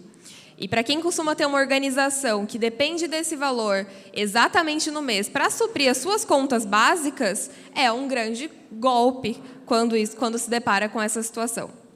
O empréstimo consignado, muitas vezes, ele acaba sendo um bom mecanismo na hora do desespero, a hora que a conta aperta. Então, de fato, muitos consumidores procuram a realização desses empréstimos até no próprio banco que recebe o benefício. Ele tem juros mais baixos se a gente comparar com o empréstimo pessoal, mas o tempo de pagamento dele é sempre muito mais excessivo. Então, ao final do contrato, a gente pode perceber que o valor que foi recebido e liberado de saque no momento da contratação, ele ainda vai ser muito inferior ao valor que vai ser pago no final desse contrato. O cartão de crédito consignado, ele é também alvo de muitas reclamações e de contratações indevidas, por quê? Ele tem esse limite de 5% para acontecer. Não pode ultrapassar os 5%, mesmo que dos 30% de empréstimo consignado ainda tenha sobrado alguma margem, cartão propriamente dito, ele só pode ser 5%. O cartão ele tem duas modalidades na hora da contratação. A primeira modalidade dele vai ser o saque. Ou seja, o consumidor vai lá, assinou o contrato para fazer o cartão, e em vez daquele cartão de crédito comum que a gente é acostumado, vai, paga a compra, parcela, paga a fatura no próximo mês, espera o ciclo fechar. Não, ele vai receber esse valor do limite na forma de um saque. Então, ele funciona como um empréstimo comum, muito semelhante ao empréstimo consignado, só que com juros ainda mais altos. E, muitas vezes, o valor desse saque ele é muito baixo. Não seria possível suprir a necessidade do consumidor, então ele acaba sendo embutido no empréstimo consignado principal. Ou a segunda opção do cartão de crédito consignado é quando o consumidor utiliza mesmo ele como um cartão de crédito comum, assim como de qualquer outro banco. Usa a bandeirinha dele, passou na maquininha, vou fazer uma compra, parcelo em 5 vezes e vou utilizando o meu limite. O cartão de crédito consignado, assim como o empréstimo, ele também é um pagamento obrigatório. Assim que o banco ele faz a contratação, ele vai enviar isso para a Previdência Social, a Previdência vai fechar o período de maciça, que eles chamam, que fazem a inclusão de qualquer tipo de contrato que esteja no seu nome, junto no seu benefício. Então, automaticamente, no mês seguinte, já vai ter o desconto. A grande dúvida que o cartão de crédito consignado gera é porque ele aparece como reserva de margem consignável. O cartão de crédito ele tem aí o seu 5%, que é o limite máximo para comprometer a renda. Esse 5%, ele vai ser descontado mês a mês do consumidor. Só que ele é o teto que a Previdência Social liberou. Esse 5% que é liberado do desconto mensal, ele ainda é muito baixo perto dos juros que são cobrados do cartão de crédito.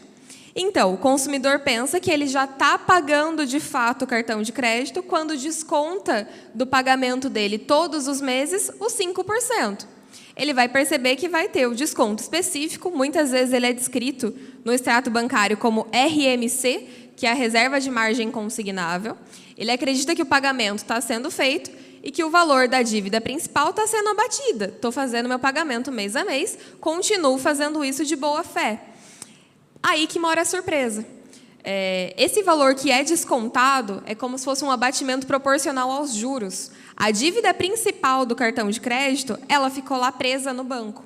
Ela só vai ser paga quando o consumidor faz a solicitação de um boleto para pagamento à parte do que já está sendo descontado. Então, o que acontece que a gente recebe todos os dias as dúvidas é: moça, mas eu estou pagando o meu cartão há 6 anos. Eu tenho esse desconto no meu benefício há muitos anos. Como que eu não terminei de pagar ele ainda? Nossa, mas é um cartão que eu fiz em 2014 e ainda está descontando, eu não consegui terminar ele até hoje. E aí que a gente tenta explicar e começa toda essa nossa luta através do empréstimo consignado, porque, de fato, não está sendo pago. O valor que está sendo pago abatido é muito pequeno ao proporcional do valor da dívida principal. Então, hoje, o que a gente mais orienta os consumidores, na hora de for contratar qualquer tipo de empréstimo consignado ou cartão de crédito consignado, é se atentar muito ao orçamento financeiro. Porque, se for uma dívida que você realmente precise fazer, surgiu uma necessidade de última hora, precisei fazer o empréstimo consignado. É normal, todo mundo precisa, acontece, e hoje é o empréstimo que é mais feito no Brasil. Embora agora a gente esteja aí nessa fase de congelamento dos empréstimos consignados, pode ser uma medida que no futuro ela venha a retroceder e os empréstimos voltem a ser negociados. E hoje, grande parte dos brasileiros ainda tem contratos ativos de empréstimo consignado. Então, é importante estar se atentando ao valor do desconto que é feito. Para quem ainda tem margem disponível para fazer empréstimo consignado, hoje o INSS, diante de tantas fraudes que acontecem de contratações indevidas, ele disponibilizou um atendimento exclusivo para o bloqueio da Previdência. O consumidor ele pode, através do 135 ou do atendimento presencial, pedir que o benefício dele seja bloqueado para a realização de empréstimo consignado. A gente tem milhões de financeiras golpistas espalhadas pelo país, que normalmente entram em contato através de números desconhecidos, através de mensagens de WhatsApp, informando: olha, o senhor tem aqui dinheiro a receber. O senhor contratou um seguro há um tempo atrás e agora liberou um valor para receber. O consumidor de boa fé acaba que confirma os dados pessoais dele. E no momento que ele confirma esses dados pessoais, é contratado o empréstimo indevido. Então, em atenção ainda ao bloqueio do empréstimo consignado, fica o alerta a vocês a não atenderem ligações desconhecidas. Se atender ligação desconhecida, se identificar apenas com o básico, não confirmar documentos pessoais como RG, CPF, conta no banco. E também o principal: percebeu que foi feito um empréstimo sem autorização no seu nome. Primeiro passo a fazer: pede o cancelamento dele no PROCON. Se o banco se oferecer, receber uma ligação depois: olha, o senhor pode fazer o pagamento desse boleto que a gente vai estar cancelando o empréstimo consignado. Devolve o valor integral que foi depositado na conta que a gente faz o cancelamento. Não façam isso. A gente vai iniciar até uma campanha nas mídias sociais alertando sobre esse novo golpe que está acontecendo. Um representante do suposto banco entra em contato, envia esse boleto e, na verdade, esse boleto ele é fraudulento. O banco ele não recebe esse valor de volta. Então, o consumidor ele ficou com a dívida do valor que foi depositado na conta dele e ainda perdeu esse fundo que foi depositado indevidamente. Hoje, a gente considera isso como uma prática comercial abusiva. Todos os dias, a gente junta essas reclamações. Quando o consumidor ele vai até o PROCON, a gente faz o registro de uma reclamação. Esse registro ele recebe o nome de CIP, que é uma carta de informação preliminar. Então, assim que o consumidor chega, a gente vai solicitar que ele nos mostre o seu extrato bancário, que comprove esse empréstimo consignado, e o extrato do INSS, que lá mostra para a gente qual foi o banco que fez, quando foi averbado, qual a taxa de juros, tudo o que está acontecendo, para a gente conseguir negociar com o banco. Passada essa fase do registro da reclamação, o segundo ponto é o agendamento de uma audiência de conciliação. A audiência de conciliação ela é um segundo momento onde a gente chama o banco para ir até o PROCON, sentar com o consumidor e ver a melhor forma de negociar que seja bom aí para ambas as partes, desde que seja feito o cancelamento desse contrato. Hoje, no PROCON, a gente não trabalha com juros abusivos.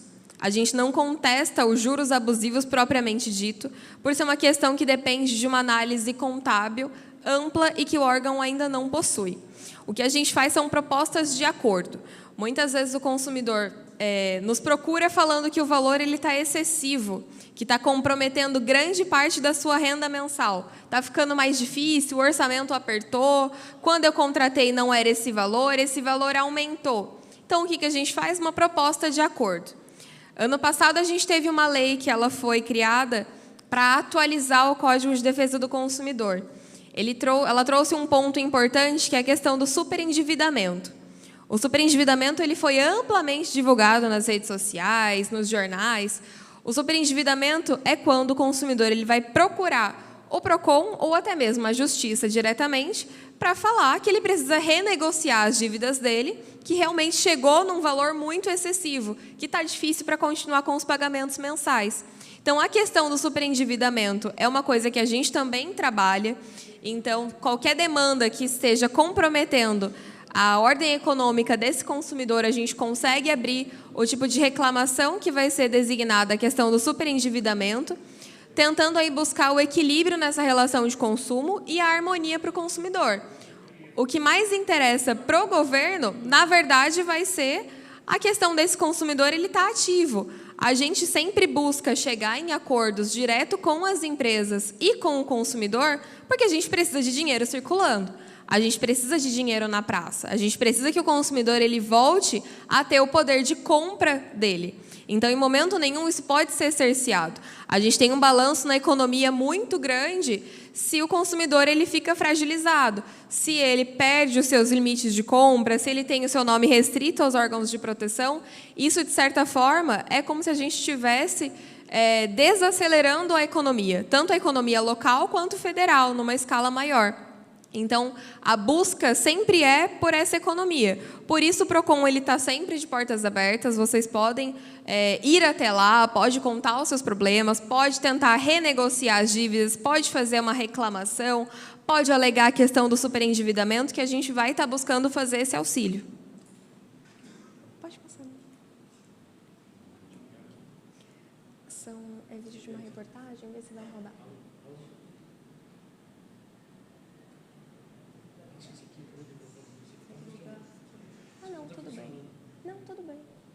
Aqui a gente tinha separado algumas reportagens falando sobre as taxas de empréstimo consignado, mas em outro momento a gente disponibiliza elas.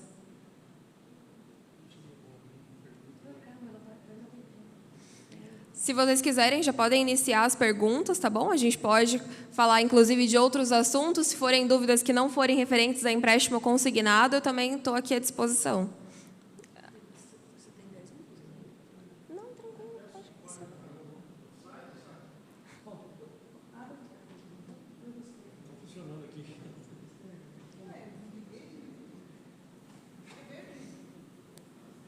Bom, ali está funcionando, gente?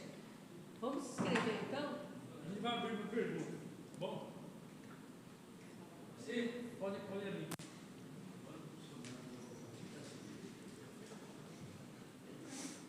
Bom dia.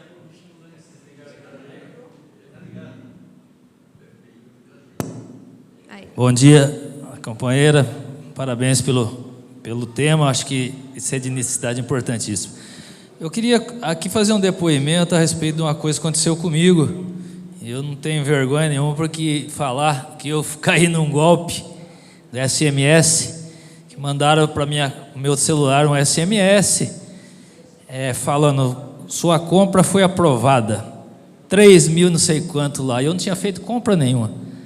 E no mesmo SMS está escrito, se você não fez essa compra, entre em contato 0800, tal. É aí que eu caí no golpe. Na verdade, entraram no meu cheque especial com 6 mil reais e fui reclamar no banco. O banco falou, tem que fazer um boletim de ocorrência. Fiz o boletim de ocorrência e o banco falou, se aguarda para a gente analisar direitinho. Passou um tempo e nada, eles não davam resposta, não dava nada. Comecei a cutucar o meu gerente, aí quero falar aqui, ó, o banco lava as mãos, você deu alguma informação que não devia, então o banco não se responsabiliza, e nessa aí os quase 17% lá está subindo, e simplesmente procurei o PROCON, simplesmente também não tive uma resposta lá em Jacareí, o PROCON simplesmente lavou as mãos, falei toda a minha história, registrei o negócio lá. E o que eles fizeram? Falaram, você vai procurar a Defensoria Pública. Procurei a Defensoria Pública, cheguei lá, o cara conversei com o cara, chamou para dentro. Acho que infelizmente você perdeu. Só isso. O que eu fiz? Simplesmente saí daquele banco, abri minha conta na Caixa Econômica, saí de lá e abandonei. Está correndo juros, não paguei nada e simplesmente não sei onde que vai dar isso. Mas que estou comprometido totalmente. 8 mil reais, hoje já está dando, acho que em 4 meses já está passando de 10 mil, 12 mil, e não tenho o que fazer, não sei o que eu faço, né? Infelizmente é assim, ou seja, o nome está mais sujo que pau de galinheiro, é isso. Eu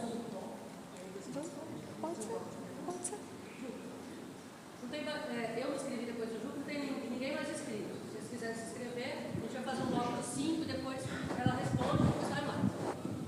Então, eu acho essa discussão trazida pela DIMAP uma discussão bastante importante, certo? Tem alguns casos, né, eu, por exemplo, não atendo mais telefone, né? Se não tiver o nome, eu não atendo mais, né? Teve um dia que eu cheguei a contar 50 ligações que teve, né? A minha esposa é advogada, hoje não está mais advogando. Ela tem vários processos na justiça que o cliente ficava sabendo do processo até antes dela. Tem um esquema com o INSS e com os bancos que é um esquema terrível, né? Eu tenho um cunhado, que já morreu. Que eles faziam? Ele chegou a emprestar os 30% que ele tinha direito, certo? Só que, como ele gastava muito com remédio, foi endividando, aí o banco foi oferecendo dinheiro para ele através da outra conta. Chegou uma hora que ele estava recebendo R$150 de salário no final do mês, né? Então, eu acho assim, não é bem uma pergunta, mas é uma preocupação, e eu acho, Josias e companheiros da DIMAP, Gradelas, companheiros, nós precisamos fazer uma campanha, né? Aqui, a maioria de nós, com certeza, eu devo para o consignado e acho que a maioria aqui deve. Mas isso não impede da gente fazer uma campanha contra essa questão de empréstimo consignado. Eu fui 3 anos diretor da DIMAP. Eu acho que os 3 anos eu sempre fazia essa discussão, né, da importância que tem, porque o que a gente vê das pessoas que não são organizadas, as pessoas principalmente mais idosas do que nós, o que leva de rasteira desse setor é muito grande. Então, eu queria apenas fazer aqui um depoimento. Obrigado. Agora sou eu, depois Então, gente, é só para...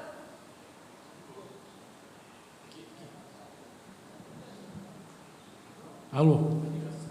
Ô, gente, só para explicar algumas coisas, né? Os dados da gente, depois que eles fizeram a Lei Geral de Proteção de Dados, ficou pior ainda, porque antigamente eles roubavam seus dados. Hoje, você dá permissão. Sabe aquele cliquezinho que tem lá embaixo? Ok, Sempre quando você abre, esse é o problema, porque a gente não se toca. Que quando você diz ok naquela mensaginha, você está dizendo o seguinte, você está concordando que aquele site vai usar os seus dados. Entendeu? Então, hoje, a sociedade informatizada, ela traz problemas muito graves, principalmente para as parcelas mais vulneráveis, como a nossa. Certo? Nós estamos discutindo uma parcela da população que, quando nasceu, não tinha computador, não tinha internet, não tinha WhatsApp, não tinha nada disso. Nossas relações sempre foram baseadas na boa-fé. O problema é que hoje a gente está num mundo que inverte. É um mundo baseado na má-fé. Certo? Então, por exemplo, começou como? Começou caindo dinheiro na sua conta que você não sabia de onde vinha. E aí, a pessoa, o aposentado, a pensionista, que tinha que se virar para descobrir de onde que era. Então, eu peguei alguns casos onde a gente tinha isso. Entrava em contato diretamente com o banco, falava, olha, aconteceu isso, isso, isso. Para não cair um processo nas suas costas, manda para a gente, só que aí, pelo menos, a gente verificava qual que era, se era boleto, ok. Passou para um segundo momento, onde o que acontece?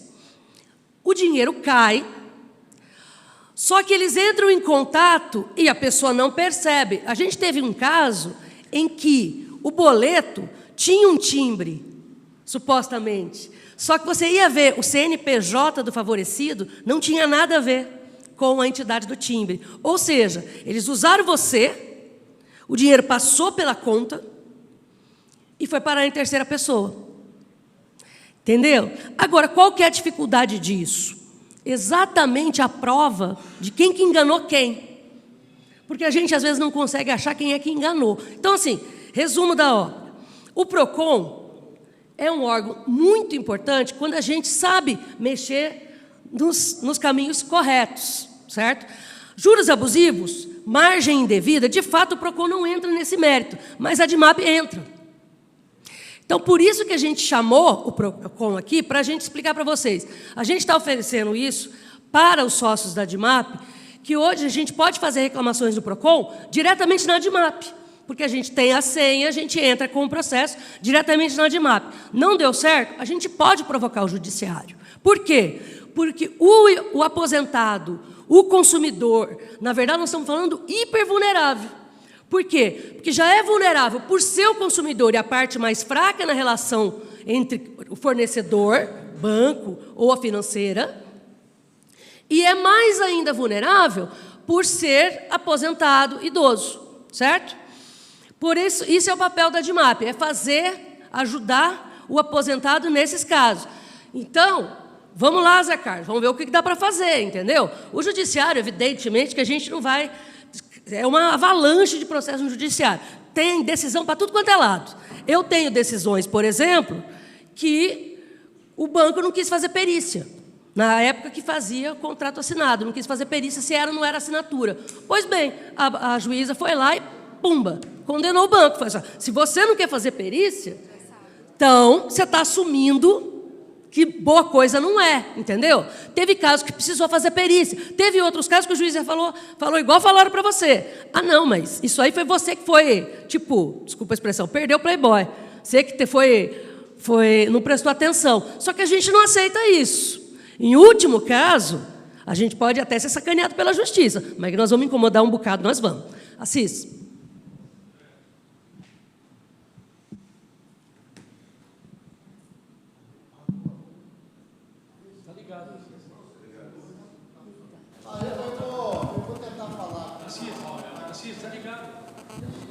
Ligado não, tá? Pode falar. Alô. Então, na verdade, a gente tem que tomar cuidado. Quando você entra no celular que fala lá, amostra grátis, você vai e requer aquele produto. Amostra grátis, que já é baratinho ali, tá? É para enganar mesmo. Só que tem uma coisa, quando você faz isso, você tem que bloquear, Porque senão a empresa começa a mandar produto e mandar fatura lá para o banco manda a fatura daquele produto que você comprou. Isso aconteceu comigo, no meu cartão de crédito. E aí, começou a mandar para mim as faturas, R$400. Aí eu fui no banco. Aí o que o banco fez? Aí eu consegui cancelar pelo banco. Só que hoje eu estou pagando a mensalidade do cartão, bloquearam meu cartão, eu tenho o cartão de crédito, pago a mensalidade, pago a anuidade dele, mas eu não tenho a senha. Eu fui em quatro agências da Caixa Econômica Federal. Nenhuma delas resolveram o problema. Eles anotam lá e tal, não, agora eles vão mandar, vai mandar. Aí eu falei, não, então eu vou para o 0800. Chega lá no 0800, aquele povo, eles tratam a gente como ignorante. Eles não têm paciência, sabe? Aí eu falei, eu não sei o que fazer. Eu estou pagando cartão, anuidade do cartão, eu não sei como fazer. Já fui 4 agências, já fui no 0800 e não resolveu? Eu não sei, gente, por favor, me ajuda se puder.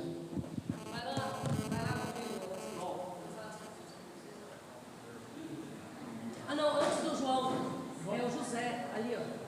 É o João, depois é o José.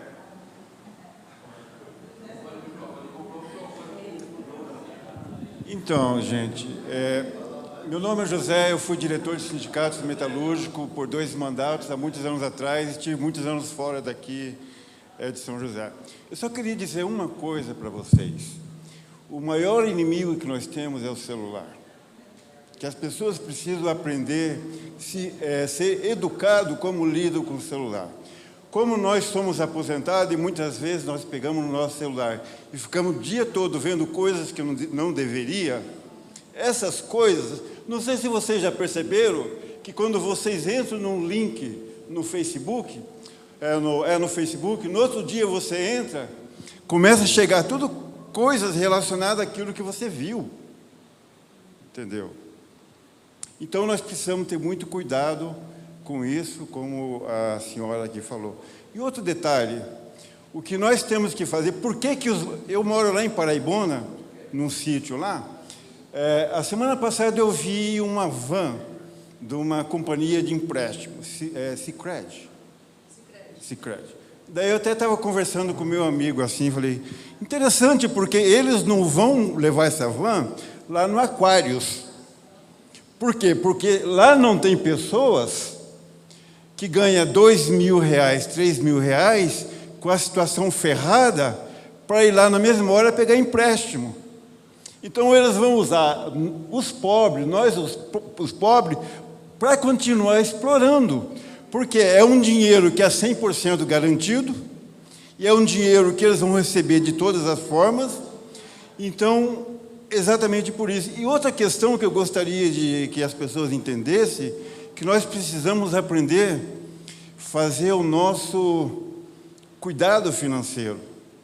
Porque quanto mais dinheiro nós pegamos desses bancos, mais dinheiro eles vão dar para as pessoas. E mais escravizados nós vamos ser. Então, passa pela nossa educação financeira para a gente ter uma vida equilibrada, para a gente não cair nessa armadilha. Entende? Porque eu vivi muitos anos fora, eu não via isso. Eu não sou acostumado a ver essas coisas, as pessoas implorando para pegar dinheiro emprestado. Você usa outras formas, você tem outras maneiras. Então, fica aqui um recado para os companheiros e falem para outras pessoas também isso, porque as pessoas precisam saber realmente, de verdade, como é que funcionam as coisas. Porque nós somos cúmplices das coisas, dos erros que acontecem nas nossas vidas. Ok? Obrigada. José.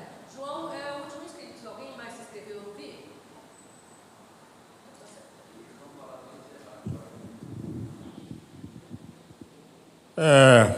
Vou aproveitar a oportunidade para passar umas informações para vocês a respeito de banco. Eu conheço vários casos de funcionário de banco que foi mandado embora sem direito por estelionato. O que significa isso? Eles têm que cumprir uma meta de produção lá no trabalho deles. Se eles não fizerem isso, eles são mandados embora. Aí eles praticam estelionato. Eles abrem um jogo, a pessoa, depois eles, para tentar depois voltar atrás e tal, e praticam estelionato. Eu sofri isso no Banco do Bradesco. Quero deixar bem claro. Tinha uma poupança lá, por exemplo, o cara fez eu botar a mão lá, dizendo que era para fazer uma transferência, não sei o quê. Na verdade, era para jogar o dinheiro num investimento de risco, que eu podia chegar no outro dia e não achar nada lá. Entendeu? Eles querem pegar o dinheiro seu que está parado, numa renda fixa, por exemplo, e botar no risco, botar num investimento de risco, que eles aplicam lá, como foi o caso da Americana, perderam bilhões e bilhões, pega dinheiro do trabalhador, dinheiro de pobre, de poupança e joga lá, e você perde o dinheiro, não eles, você perdeu o dinheiro. Esse é o jogo do banco. Isso é o capitalismo, gente, isso é a burguesia. É assim que eles jogam. É triste, dá vontade de chorar, mas não dá para confiar nem em banco mais, nem em funcionário de banco, nem coisa nenhuma. Estão loucos para meter a mão no teu dinheiro. Estelionato rola solto, dentro do banco. Então, preste atenção. Não bota a mão naquele negócio lá. Fala que é uma coisa, você vai ver outra. Você bota a mãozinha lá, você está assinando. Peguei o papel, trouxe aqui com tempo, na DIMAP, sentei, li o papel com muita paciência, com calma. Se tiver dúvida, pede para uma outra pessoa olhar junto com você, uma pessoa da família. Li com muita calma e vi a malandragem, vi o golpe. Voltei lá correndo, sentei lá no banco, depois de almoço, o cara veio do almoço, sentou ali. Mas o que é, cara? Você me enganou aqui, cara. O que é isso aqui? Ah, não, desculpa aí. Desculpa, cara. Desculpa. Então, gente, preste atenção. Estelionato come solto dentro do banco. Imagina o resto.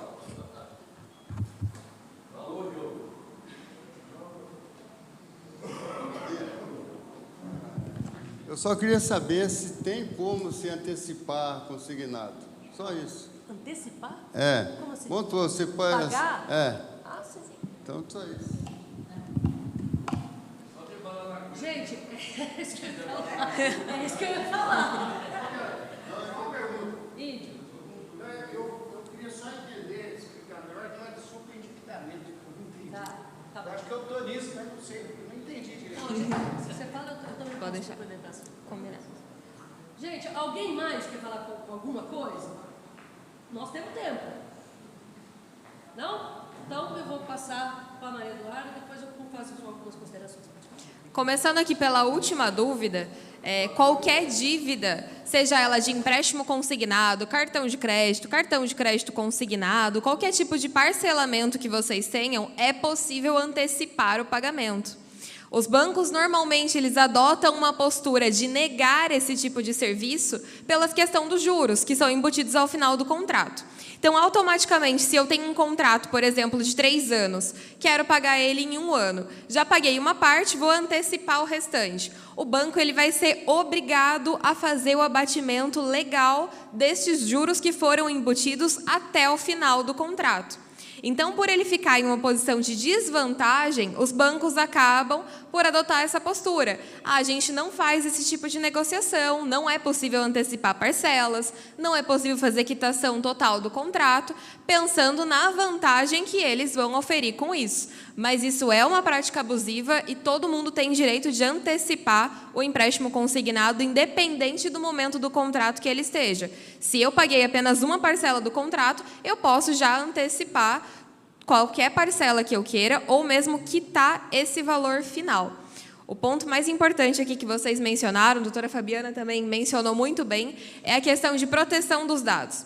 Agora, como ela bem disse, A gente tem todos os nossos dados disponíveis em qualquer plataforma online, até serviços do próprio governo são feitos de forma online. A gente entra no Facebook, entra em link de compras, compras de Mercado Livre da vida, qualquer plataforma, automaticamente a gente fica vulnerável. Assim que a gente começa a concordar com os termos de uso dos sites, significa que eles podem rastrear todos os seus dados. Então, se você forneceu os seus dados de compra para um site desconhecido, um site que não seja verificado, muitas vezes ele está sendo vendido depois em plataformas de dados. Os empréstimos, eles acontecem muitas vezes depois desse tipo de vazamento.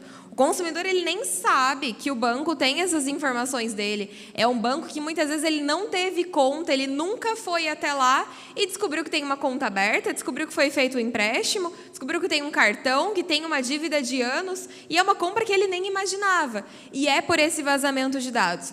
Então, assim que vocês forem acessar o celular, qualquer plataforma que seja, lembrar de verificar no cantinho do site, se ele tem aquele cadeadinho que fica no cantinho, ele é bem pequeno, mas fica bem em cima da tela, no canto superior.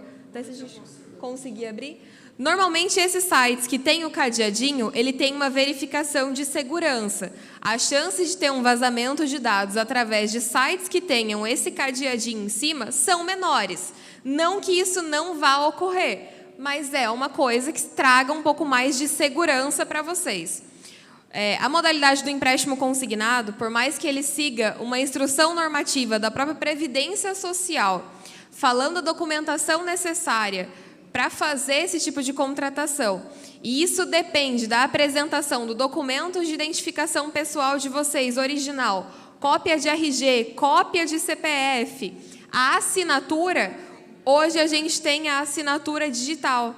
A assinatura digital ela é feita através de selfie. Então, muitas vezes, essa empresa golpista ela entra em contato e pede para você enviar uma foto segurando um documento para comprovar que é você, para comprovar a sua identidade. Não mandem fotos, selfies comprovando esse contrato. Não manda cópia do documento, cópia do RG, do CPF, de comprovante de endereço. A gente nunca sabe qual é a procedência dessa empresa. Então, antes de fornecer esses dados, pesquisem com o próprio banco de vocês se eles são um correspondente bancário autorizado da Previdência Social para estar fazendo essa modalidade de contrato. O outro ponto aqui que foi mencionado é a questão de quando acontecem as fraudes. As fraudes, elas são muito difíceis de serem rastreadas. São empresas que já foram criadas com a intenção de fazer essas fraudes pelo Brasil todo.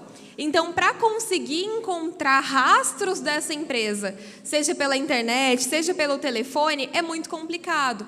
Por isso que até mesmo no judiciário, a gente tem tentativas frustradas de compras que foram feitas, que o consumidor não realizou, não recebeu o produto e acaba ficando com esse pagamento pendente. Por quê? Para encontrar essas empresas é muito difícil. Elas não costumam deixar rastros. Os endereços que são colocados são endereços falsos. CNPJ é CNPJ falso, ele não tem registro propriamente dito, não tem um sócio dessa empresa. Então, por isso, a proteção de dados ela é o ponto mais importante e é o que a gente tem que se prevenir para não deixar mais vulnerável ainda as informações pessoais e esses dados sensíveis. O superendividamento, ele foi uma atualização, ele foi direto para o Código de Defesa do Consumidor. O superendividamento, ele foi para o Código de Defesa do Consumidor e ele pode ser tratado no PROCON, por quê? O consumidor, ele precisa estar adquirindo um serviço. Para ele adquirir esse produto ou serviço, ele precisa ter uma linha de crédito, ele precisa ter aí uma capacidade financeira para estar adquirindo esse produto ou serviço. E quando essa capacidade dele ela é cerceada, ela é diminuída, eu vou ter o consumidor frágil na minha relação de consumo. Ele não vai conseguir contratar nenhum tipo de produto ou serviço. Então, por isso o superendividamento hoje ele é tratado como uma questão do PROCON e ele pode ser feito da seguinte forma. O consumidor ele pode comprovar o valor da sua renda mensal, o valor que é comprometido dessa sua renda, seja através de empréstimo, seja através de aluguel, financiamento, alguma compra que seja feita com alienação de bens e que isso comprometa a sua subsistência. pode ser alegada a questão do superendividamento na intenção de fazer uma proposta de acordo para a empresa.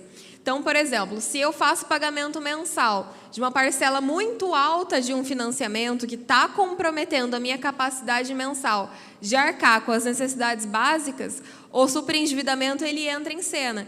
Superendividamento não necessariamente quer dizer que a gente esteja lidando com pessoas de baixa renda. São questões que podem parecer que são sinônimas, mas não são. A gente tem a classe alta pode também alegar a questão do superendividamento. Se eu tenho uma renda alta, mas que a grande parte dela está sendo comprometida, ela também vai ser uma pessoa superendividada. Então, independe da capacidade financeira e a faixa de renda que essa pessoa receba. Pode alegar a questão do superendividamento para chegar em uma proposta de acordo, para reduzir os juros, para chegar em um valor que não vá comprometer a subsistência da pessoa. Pessoal, só algumas considerações a respeito disso. A primeira coisa é, quando a oferta é boa demais, geralmente ela não existe. Certo? Em tempos de Google, você pesquisa, bem disse aqui, acho que o José falou.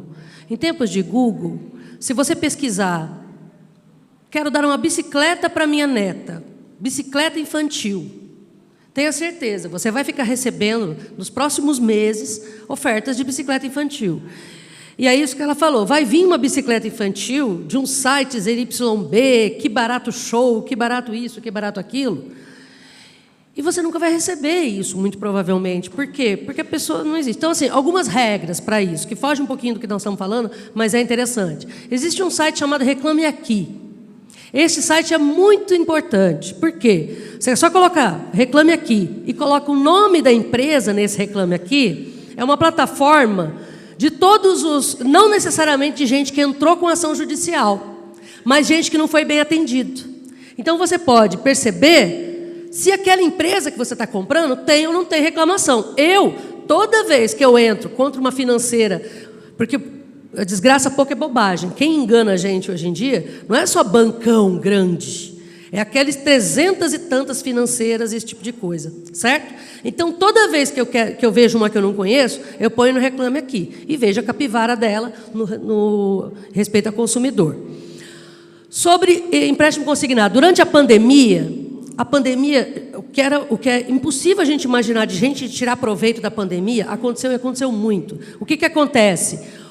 O antigo Ministério da Economia, ele autorizou, por conta da pandemia, outras formas de contratação que não... Antigamente, até 2020, todo contrato de empréstimo consignado tinha que ter assinatura física da pessoa. Que é aquilo que eu te falei. Aí a pessoa falava, eu nunca assinei. Eu falava, bom, o senhor nunca assinou, a gente vai pedir perícia para o juiz. Beleza. Qual é o problema? Na pandemia, a situação apertou e as pessoas não podiam comparecer fisicamente. Aí é que vem a facilidade. Toda vez que tem facilidade, eu desconfio muito. Não, você pode fazer por assinatura digital. Por esse site aqui que eu estou mostrando para vocês, o GovBR, ele é a raiz. Você consegue, inclusive, fazer uma assinatura digital. Só que isso aí, se não for muito bem utilizado, você dá permissão para qualquer um usar a tua assinatura. E aí avançou para outro tipo de coisa, que é a foto, a tal da selfie com o documento. Eu já tive vários associados que chegavam assim e falavam assim, não, mas eu pedi um empréstimo. E, no fim das contas, veio cartão de crédito consignado ao invés de empréstimo. Ou... não, mas ele só pediu para passar a foto porque ele ia me dar um dinheiro que eu tenho direito, que está no INSS. E era um empréstimo disfarçado. Então, veja, agora nós não estamos mais em períodos de pandemia, pelo menos não nos períodos áureos da pandemia. Então, se vocês forem fazer um empréstimo, não façam, se possível, nunca façam por celular. Nunca. Vão fisicamente nos locais para fazer. E optem por fazer assinatura física, que é o único meio de segurança que você tem para fazer isso. A gente sabe que agora, com a história, né, o governo fez uma meia boa ação, Diminuiu o juro de empréstimo consignado, a gente ficou feliz, só que nem os bancos que são públicos ele obrigou a fazer. Então, por exemplo, os primeiros bancos que cortaram empréstimo foram a Caixa e o Banco do Brasil. Aí a gente fica sem entender nada. Fala, quem que manda nessa jossa? Porque você manda diminuir o juro de empréstimo consignado. Beleza, a gente gostou. Mas aí a Caixa Econômica Federal fala que não vai fazer? O Banco do Brasil fala que não vai fazer empréstimo e está tudo bem? A gente permite? Não dá, né? Bom, essa coisa ainda está por vir. Então, por favor, vejam isso. Sobre o superendividamento, é assim. Eles deram com uma mão e tiraram com a outra, porque na regulamentação, a lei é muito boa mesmo. E a lei, concordo com a doutora Maria Eduarda, a lei pode ser utilizada para dar uma forçadinha para negociar em melhores condições. Só que a regulamentação dela diz que para você estar na condição de superendividado, tem que sobrar para você, entre receita e despesa, 1/4 do salário mínimo. Ou seja, se não está sobrando só 1/4 do salário mínimo, é a mesma coisa do LOA, sabe? Se escapar R$10 dessa faixa, teoricamente, você não pode ser considerado superendividado. Então, assim, é lembrar que toda vez que tem alguma coisa ajudando por um lado, vai criar dificuldade por outro. Então, sempre procura a gente vai fazer sempre a tabelinha com o PROCON. Se o PROCON não puder ajudar, a gente vai para a Justiça, porque a gente existe para proteger o aposentado e o pensionista. Aí a gente agradece muito a presença da doutora Maria Eduarda e vou passar agora para o nosso presidente. Em primeiro lugar, eu gostaria de agradecer a presença de vocês, agradecer a Maria Eduarda, que é representante do PROCON, a Fabiana. Depois eu vou conversar com o pessoal nosso aqui, a gente promete uma hora fazer uma coisa bem maior, porque isso aqui foi meio improvisado, e fazer bem maior, trazer mais gente, porque essas informações que vocês estão dando aqui, todo dia ela sabe aqui, nós estamos pegando. É uma loucura, a pessoa todo dia sendo enganada, e a gente precisa ajudar, porque os aposentados ficam aí vulneráveis, ele não sabe o que fazer. Uma coisa que o José falou, isso aqui na realidade é uma arma, viu? Você tem que tomar cuidado, porque o aposentado ele não domina isso aqui, não adianta. Nós temos alguns problemas aqui, que inclusive tem coisas que nós vamos ter que mandar uma revista, uma carteira na mão do cara, porque mandar pela WhatsApp muito pouco usa. E quando ele pega, ele acaba fazendo coisas que ele não entende. Então, tome cuidado. Gostaria de agradecer a presença de vocês aqui. Espero trazer mais vezes vocês aqui para nos ajudar nessa jornada. Tá bom? Muito obrigado a vocês.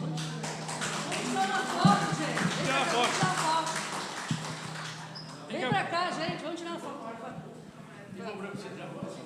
Fica em cima,